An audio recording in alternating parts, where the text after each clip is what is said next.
Nota de William Espina. La escritura de estas novelas cambió mis hábitos sedentarios, y si no me ha convertido en un aventurero, al menos ha logrado hacer de mí un viajero entusiasta.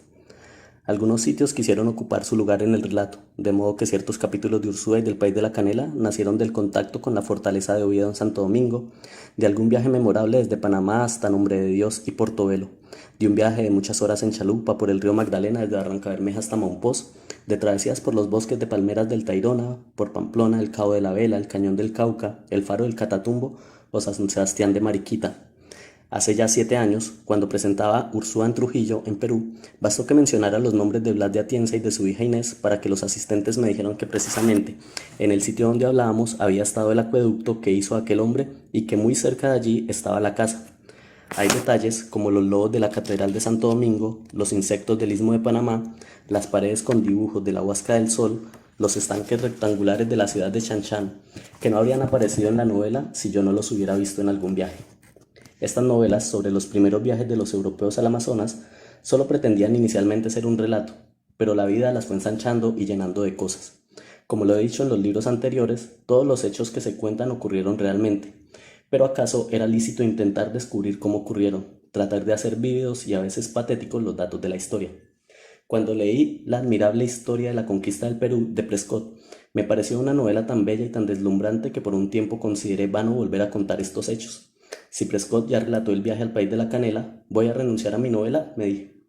Asombrosamente, era uno de los pocos episodios que el historiador no había recreado en esa obra que un poema de Borges celebra para siempre. Me atrevería a decir que mientras los escribía he vivido estos libros.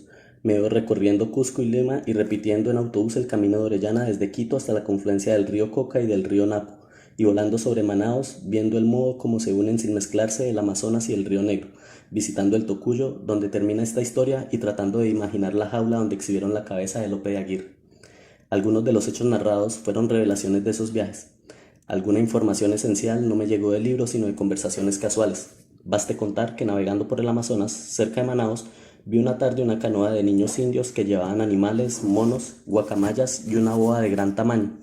La imagen me siguió de tal manera que los viajeros de la expedición de Orellana la vieron al pasar por esa región y así quedó relatada en el País de la Canela. Tiempo después, investigando detalles geográficos para el presente libro, quise saber con precisión dónde estaba el campamento en el que Lope de Aguirre y los demás conspiradores mataron a Ursúa. El asesinato se había cometido en Machifaro, y fue grande mi asombro cuando descubrí que la muerte de Ursúa había ocurrido precisamente en esa región donde vi la canoa con los niños en mi viaje a Manaos. Así que el narrador, al relatar este asesinato, no pudo impedirse recordar que en ese sitio había visto la canoa con los niños 20 años atrás. La pertinencia de Inés a la familia del Inca Atahualpa nunca ha sido confirmada, pero es un símbolo de la mezcla de las dos culturas que testimonia también la unión de Francisco Pizarro con la ñusca Cuchirimay, Oclo y los hijos que nacieron de ella. Es verdad que el virrey Núñez de Vela se hospedó en la casa de Atienza cuando Inés era una niña. La historia del sobrino del marqués de Cañete es real, lo mismo que el duelo y la muerte de Pedro de Arcos.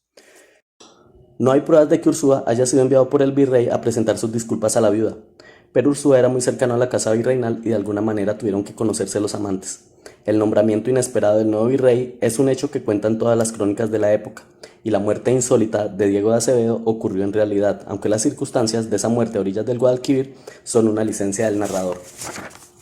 El hecho más asombroso de este relato, la expedición de 10.000 indios brasileños en busca del nacimiento del río, está documentada por los cronistas, y Francisco Vázquez, el principal relator del viaje a Omagua de Ursúa y de Aguirre, alude a ella.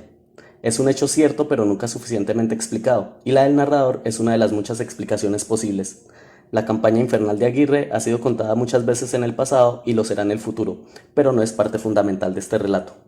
Con los años, he aprendido que Ursúa es un libro de guerras y El País de la Canela un libro de viajes. Pero a medida que avanzaban las serpientes sin ojos, fui comprendiendo que esta era ante todo una historia de amor. También debo decir que el protagonista central de estas 3 novelas es el hombre que las narra, cuyo nombre yo ignoraba al comienzo, porque era un personaje de ficción, pero que a medida que investigaba se fue convirtiendo en un ser histórico. Hasta el nombre del personaje me fue impuesto por el relato, pero ahora ya es su nombre verdadero porque en algún momento de este libro Ursúa se animó a pronunciarlo. La voz de este narrador era al comienzo casi sin dudas la de un español.